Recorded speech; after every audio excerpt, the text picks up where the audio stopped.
북한 쇼트트랙 국가대표 주장이 중국 전지훈련 도중 갑자기 사라졌습니다. 선수 혼자가 아니었어요.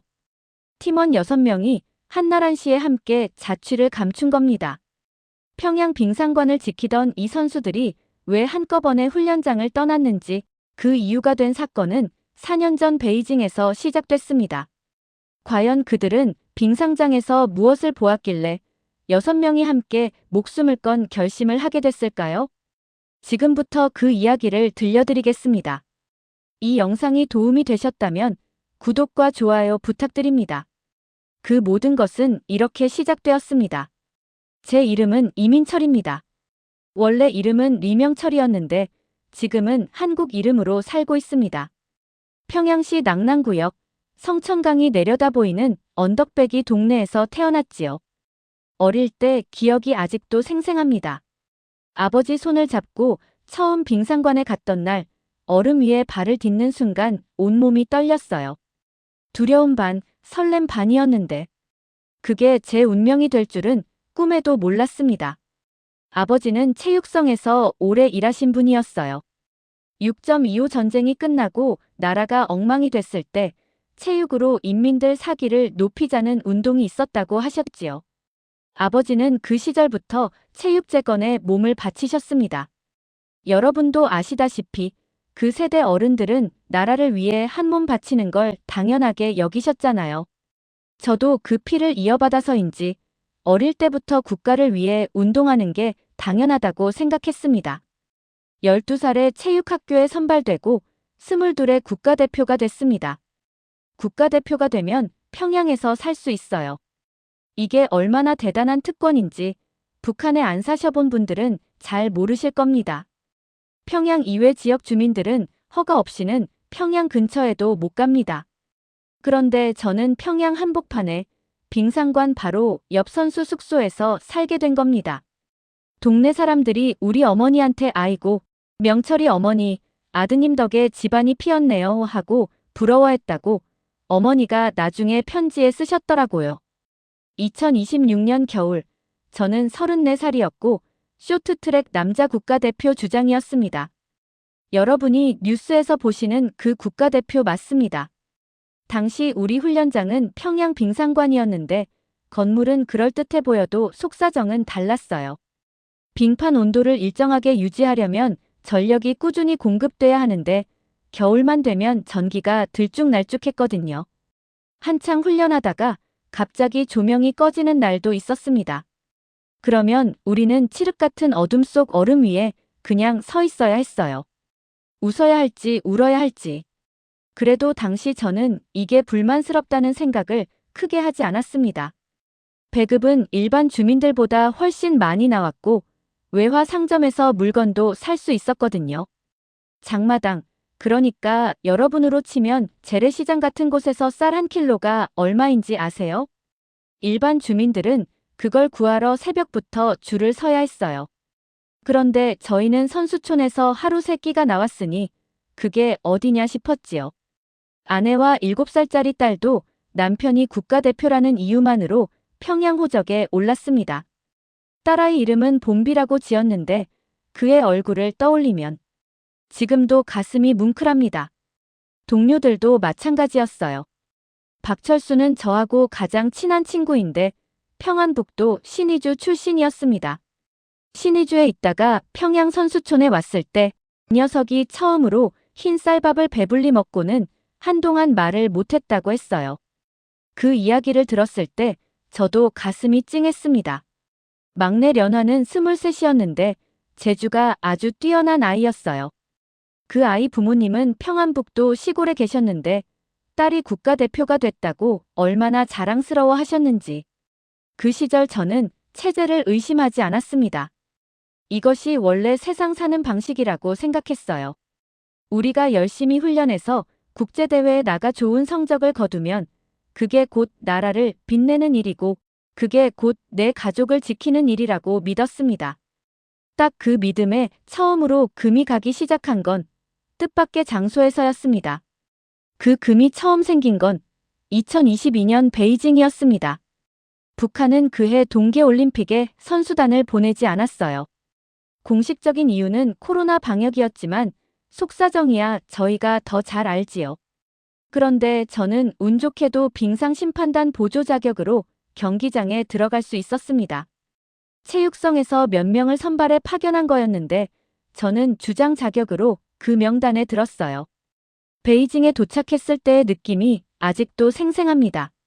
거리에 불빛이 넘쳤고 상점마다 물건이 쌓여 있었어요.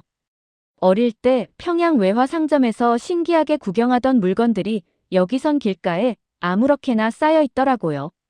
그런데 진짜 충격은 빙상 경기장 안에서였습니다. 한국 쇼트트랙 선수단이 훈련하는 걸 멀리서 지켜볼 기회가 있었어요. 처음엔 그냥 훑어보려고 했습니다. 우리랑 같은 쇼트트랙이지 뭐 하는 마음으로요. 그런데 눈을 의심하지 않을 수가 없었습니다. 스케이트날을 보니 선수 한 명 한 명 것이 다 달랐어요. 우리는 나라에서 지급하는 날을 다 같이 썼는데 한국은 각자 발 모양과 주행 습관에 맞춰 레이저로 날을 다듬는 거였어요. 그 자리에서 즉석으로요. 전담 장비 기술자가 선수 옆에 딱 붙어서 선수가 이 각도가 좀 어색한 것 같다고 하면 바로 조정해 주더라고요. 저는 그걸 보면서 속으로 생각했습니다. 우리 련아가 작년 내내 스케이트 날이 맞지 않는다고 했는데 코치한테 말했다가 선수가 장비 탓하면 안 된다는 말만 들었거든요. 더 놀란 건 그 다음이었습니다. 훈련이 끝나고 한국 선수 한 명이 벤치에 앉으면서 아, 진짜 배고프다 하고 말하자 대기하고 있던 사람이 달려왔어요. 영양사였습니다. 오늘 훈련량, 소모 칼로리 선수 몸 상태를 따져서 지금 이 순간 뭘 먹어야 하는지를 바로 알려주더라고요. 그것도 그냥 밥 드세요가 아니라 선수 체질과 그날 컨디션에 맞춘 맞춤 식단을요. 저는 그 장면을 보고 한동안 발이 떨어지지 않았습니다. 여러분, 우리 선수들이 훈련 후에 뭘 먹었는지 아세요? 옥수수밥에 배추국이 기본이었습니다. 그날 공급이 안 좋으면 옥수수밥만 나올 때도 있었어요. 국가대표가 말이죠. 우리나라 체육을 짊어지고 나간다는 국가대표가 훈련 끝나고 겨우 옥수수밥 한 그릇 먹고 다음 훈련을 준비했던 겁니다. 박철수가 나중에 저한테 조용히 말했어요. 명철아, 저 선수들 몸 보이냐? 저 몸이 진짜 운동선수 몸이다. 저도 알고 있었습니다. 한국 선수들 몸은 탄탄하고 부상이 적었어요. 우리 선수들은 해마다 두세 명씩 영양 부족으로 쓰러지거나 무리한 훈련으로 관절이 망가졌는데 그게 선수 개인이 약해서가 아니었다는 걸 저는 베이징에서 처음으로 뼈저리게 깨달았습니다. 그때 저는 쉰이 넘으신 우리 아버지 생각이 났어요. 평생 체육을 위해 헌신하신 아버지. 그 아버지가 늘 하시던 말씀이 있었습니다. 우리 선수들은 정신력이 세계 최고다. 맞는 말일 수도 있어요. 그 환경에서 버텨온 우리 선수들의 정신력은 정말 대단하니까요. 하지만 정신력만으로는 안 되는 게 있었습니다. 부러진 뼈는 정신력으로 붙지 않고 굶주린 몸은 정신력으로 힘이 나지 않거든요. 평양으로 돌아오는 비행기 안에서 저는 창밖만 내다봤습니다. 옆에 앉은 박철수가 한마디도 하지 않았어요. 말하지 않아도 서로 무슨 생각을 하는지 알았으니까요. 처음으로 뭔가 잘못되어 있다는 생각이 가슴 깊은 곳에서 올라오기 시작했습니다. 평양으로 돌아온 뒤 모든 것이 달라 보였습니다. 아니, 정확히는 달라진 게 없었어요. 빙상관은 여전히 겨울마다 전기가 끊겼고 배급은 여전히 들쭉날쭉했고 훈련 장비는 여전히 낡아 있었습니다. 달라진 건 제 눈이었어요. 베이징에서 돌아온 뒤부터는 예전엔 그냥 지나쳤던 것들이 하나하나 눈에 걸리기 시작했습니다. 마치 오랫동안 흐릿하게 살다가 갑자기 안경을 쓴 것처럼요. 2026년 겨울이 깊어지던 어느 날이었습니다. 훈련을 마치고 막내 련화가 갑자기 얼음 위에 주저앉았어요. 처음엔 넘어진 줄 알았는데 일어서지를 못하는 거예요. 달려가서 보니 얼굴이 흑빛이었습니다. 빈혈이었어요. 나중에 들으니 련화가 몇 달째 제대로 된 식사를 못하고 있었대요. 선수촌 배급이 줄었는데 가족한테 보낼 식량을 아끼려고 자기 밥을 덜어내고 있었던 겁니다. 23살짜리 처녀가 고향에 계신 부모님 생각에 자기 밥을 아끼고 있었던 거예요. 그 장면을 보면서 저는 가슴이 무너졌습니다. 저는 코치한테 찾아가서 조심스럽게 말했습니다. 련화 영양 상태가 걱정된다고, 식단 보충이 필요한 것 같다고요. 코치가 뭐라고 했는지 아세요? 선수가 배고프면 더 열심히 뛰게 돼 있어. 그게 정신력이야. 그 말을 듣는 순간 머릿속에서 베이징 영양사 장면이 겹쳐 떠올랐습니다. 한국 선수가 배고프다고 하자마자 달려오던 그 영양사가요. 같은 쇼트트랙, 같은 얼음 위에서 달리는 선수들인데 이 차이가 대체 어디서 오는 건지. 그 즈음 또 하나의 일이 있었습니다. 오성일과 장미양 부부, 두 사람이 몰래 한국 방송을 보다가 발각될 뻔했어요. 숙소방에서 작은 라디오로 한국 드라마 소리를 들은 걸 같은 층 선수 하나가 눈치챈 겁니다. 다행히 그 선수가 보위부에 신고하지는 않았어요. 하지만 다음엔 내가 어떻게 할지 모른다는 말을 남겼습니다. 그게 협박이었지요. 북한에서 한국 방송을 몰래 듣다가 걸리면 어떻게 되는지 여러분도 뉴스에서 들어보셨을 겁니다. 정치범 수용소로 끌려가는 거예요. 온 가족이 함께요. 오성일이 그날 밤 저를 찾아왔습니다. 두 눈이 충혈되어 있었어요. 아무 말도 못하고 한참을 앉아있다가 겨우 이렇게 말했습니다. 명철아, 미향이가 애를 갖고 싶다고 했는데 나는 이 나라에서 자식을 낳고 싶지 않다. 저는 그 말에 아무 대꾸도 못했습니다. 사실 저도 제 딸 봄비 생각을 안 했던 게 아니거든요. 7살짜리 그 아이가 자라면서 저처럼 살아야 한다는 게, 그게 두려웠습니다. 스케이트 날 문제도 계속됐습니다. 박철수가 오른쪽 날이 닳아서 코너링이 제대로 안 된다고 몇 달째 교체를 요청했는데 자재가 없다는 말만 돌아왔어요. 그러다 박철수가 훈련 중에 코너에서 미끄러져 무릎을 다쳤습니다. 날이 균일하지 않아서 생긴 사고였어요. 병원에 갔더니 제대로 된 진통제도 없었습니다. 참아야 한다는 말만 들었지요. 6.25 때도 그랬다고, 그 시절 어른들은 부러진 뼈도 참고 일어났다고요. 그 시절이 어렵고 힘들었다는 걸 저도 압니다. 하지만 그건 전쟁 때 이야기 아닌가요? 전쟁도 아닌 평상시에 국가대표 선수가 스케이트 날 하나 못 바꿔서 다치는 건 다른 문제였습니다. 이대로는 살 수 없다는 생각이 처음으로 선명하게 올라온 게 그 즈음이었습니다. 분노인지 절망인지 구분도 안 됐어요. 그냥 가슴 한쪽이 무너지는 느낌이었습니다. 그리고 그 무너진 자리에 전에는 한 번도 해본 적 없는 생각이 조용히 들어차기 시작했어요. 중국 하얼빈 전지훈련 명단이 붙은 날, 박철수가 제 옆에 섰습니다. 명철아, 명단 봤냐? 봤어. 한동안 우리 둘은 아무 말도 하지 않았습니다. 말을 안 해도 됐어요. 서로의 눈빛에서 이미 다 읽혔으니까요. 하얼빈 전지훈련 파견 명단에는 저와 박철수, 오성일, 장미양, 최은혜, 김연아 이렇게 6명이 들어있었습니다. 중국에 나간다는 건 북한 땅 바깥에 나간다는 뜻이었어요. 그리고 우리 6은 그 의미를 같은 마음으로 받아들이고 있었습니다. 그날 밤 박철수가 먼저 입을 열었습니다. 숙소 불을 다 끄고 아무도 없는 복도 끝에서 둘이 나지막한 목소리로 이야기를 나눴어요. 이번이 기회야. 이 기회 놓치면 다음은 없을 수도 있어. 저는 한동안 말을 못했습니다. 무섭지 않았다고 하면 거짓말이에요. 실패하면 어떻게 될지 알았거든요. 우리만이 아니라 평양에 남겨진 가족들까지 어떻게 될지. 아내와 봄비가 머릿속에 떠올랐습니다. 하지만 봄비가 떠올랐기 때문에 저는 결심을 했습니다. 그 아이가 자라면서 저처럼 살아야 한다는 게 두려웠어요.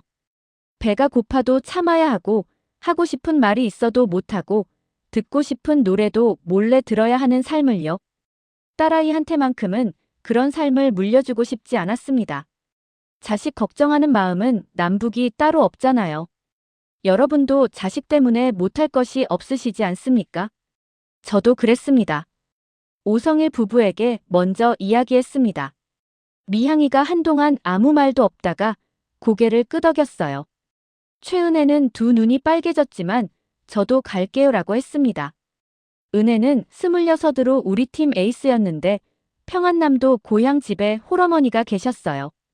나중에 들으니 그 결심을 하는데 사흘밤을 울었다고 하더라고요. 제일 마음에 걸린 건 막내 련화였습니다. 련화는 처음에 고개를 젓더니 이렇게 말했어요. 어머니가 평양에 계신데 저 혼자 가면 어떻게 돼요? 그 말에 우리 6이 다 말문이 막혔습니다. 련화 말이 맞았어요. 가족을 두고 가는 사람들은 다 그 죄책감을 안고 가는 거거든요. 저도 아내와 본비를 먼저 빼낼 방법이 없었습니다. 사전에 알리면 더 위험하고 알리지 않으면 나중에 그 아이들이 생각하면 지금도 가슴이 미어집니다.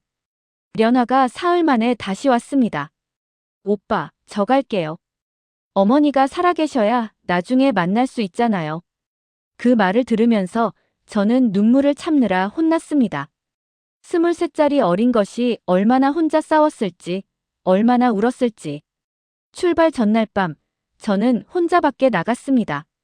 훈련장 건물 뒤편 아무도 없는 곳에서 하늘을 올려다봤어요. 부모님 생각이 났습니다. 아버지가 평생 바치신 그 나라를 떠난다는 게 죄스러웠어요. 그래도 용서해 주실 거라 믿었습니다. 자식이 더 나은 곳에서 살겠다는 걸 부모님이라면 막지 않으실 테니까요. 여러분도 그러시지 않겠어요. 다음 날 새벽, 우리는 하얼빈행 비행기에 올랐습니다. 표정 하나 흐트리지 않으려고 죽을 힘을 다했어요.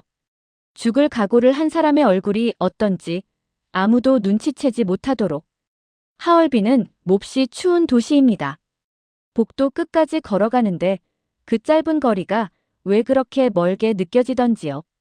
발소리 하나하나가 벽에 부딪히는 것 같았어요. 비상구 계단을 내려갔습니다. 여자 선수들이 울음을 꾹 참고 있었어요. 미향이가 입술을 깨물면서 내려왔습니다. 나중에 보니 입술에서 피가 났더라고요. 그렇게 참은 거예요. 건물 밖으로 나오자 칼바람이 얼굴을 때렸습니다. 영하 23도였어요. 그런데 그 추위가 무섭지 않았어요. 오히려 정신이 번쩍 드는 느낌이었습니다. 골목을 돌아가자 불 꺼진 승합차 한 대가 서 있었어요. 차 안에서 70대로 보이는 할머니 한 분이 내다보셨습니다. 집사님이었어요. 차 문을 여시면서 어서 타요, 어서 하고 속삭이셨는데 그 목소리가 어찌나 따뜻하던지 우리 어머니 목소리 같았습니다. 차가 출발하고 5분쯤 됐을 때 경찰차가 맞은편에서 달려왔습니다. 순간 차 안이 얼어붙었어요. 련화가 제 팔을 꽉 잡았습니다. 집사님이 아무렇지도 않게 천천히 주행하셨고 경찰차는 그냥 지나쳤어요. 그 몇 초가 몇 년처럼 느껴졌습니다. 차가 완전히 외곽으로 빠졌을 때 저는 속으로 기도했습니다. 하늘에 계실 부모님, 우리 6명을 지켜달라고. 아버지가 평생 바치신 나라를 떠나는 불효자를 그래도 버리지 말아달라고. 그리고 언젠가 본비를 다시 만나게 해달라고. 그렇게 하얼빈의 사흘이 끝났습니다. 자유를 얻었다고 생각했습니다. 차에서 내리는 순간까지는요. 20일째 되는 날, 집사님이 한국 NGO 단체 직원분을 데리고 오셨습니다. 한국에서 탈북자 지원 일을 하시는 분이었어요. 그분이 다음 루트를 설명해 주셨습니다.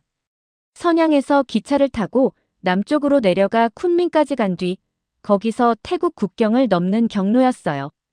기차 안에서는 신분을 위장해야 하는데 중국인 행세를 해야 한다고 하셨습니다. 문제는 우리 중 중국어를 제대로 하는 사람이 아무도 없다는 거였어요. 결국 이동 내내 아픈 사람 흉내를 내거나 되도록 말을 피하는 방법을 쓰기로 했습니다. 그래도 포기한 사람은 없었습니다. 여기까지 왔는데 여기서 주저앉을 수는 없었어요. 우리가 지하실에서 20일을 버틸 수 있었던 건 서로가 있었기 때문이었습니다. 6이서 같이 왔기 때문에 한 명이 무너지면 다른 5이 일으켜 세웠어요. 얼음 위에서 같이 달리던 팀워크가 거기서도 통한 겁니다. 빙상 위에서 호흡 맞추던 6명이 이제는 탈출로에서 서로를 끌어주고 있었습니다. 쿤밍에서 태국 국경까지 가는 길은 밀림이었습니다. 안내해 주시는 분이 있었어요. 한국 선교사님과 연결된 현지 가이드였는데 말이 안 통하니 손짓으로만 이야기를 나눴습니다. 이쪽으로 가라, 멈춰라, 빨리 가라. 그 3가지 신호만으로 우리는 이틀 밤을 걸었어요. 낮에는 숲속에 숨어서 쉬고 해가 지면 다시 움직이는 방식이었습니다. 나무 사이로 별이 보였어요. 이런 상황에서도 하늘은 참 맑구나. 그런 엉뚱한 생각도 했습니다. 강을 건넜습니다. 발이 태국 땅에 닿는 순간 아무도 말을 못했어요. 미향이가 그 자리에 주저앉아서 2 손으로 흙을 쥐었습니다. 울지도 않았어요. 그냥 흙을 꽉 쥐고 있었습니다. 가이드의 안내로 태국 경찰서에 잦은 신고를 했습니다. 이게 오히려 더 안전한 방법이라고 선교사님이 미리 알려주셨거든요. 경찰관이 우리를 보더니 무전을 쳤어요. 얼마 지나지 않아 한국 대사관 직원분이 오셨습니다. 그분이 우리를 보자마자 한국어로 고생 많으셨습니다 하고 말씀하셨는데 그 말 한마디에 연화가 그 자리에서 터졌어요. 한번 울음이 나오자 다들 같이 울었습니다. 저도 울었어요. 34살 먹은 남자가 낯선 나라 경찰서 마당에서 엉엉 울었습니다. 대사관에서 우리에게 처음 내온 것이 한국 라면이었어요. 뜨거운 물에 끓인 빨간 라면이요. 박철수가 첫 젓가락을 들고 한참 바라보다가 이렇게 말했습니다. 명철아. 이게 진짜 라면이구나. 저는 그 말뜻을 알았어요. 우리가 훈련 후 가끔 먹던 북한 라면은 면이 퍼지고 국물도 맹맹했는데 그 라면은 달랐거든요. 그냥 라면 한 그릇이었을 뿐인데 그게 그렇게 눈물이 나올 줄 몰랐습니다. 희망을 향한 마지막 여행이 끝났습니다. 이제 진짜 새 삶이 시작되는 거였어요. 처음 한국 땅을 밟았을 때 저는 멍했습니다. 인천공항에 내리자마자 느낀 건 냄새였어요. 따뜻하고 깨끗한 냄새.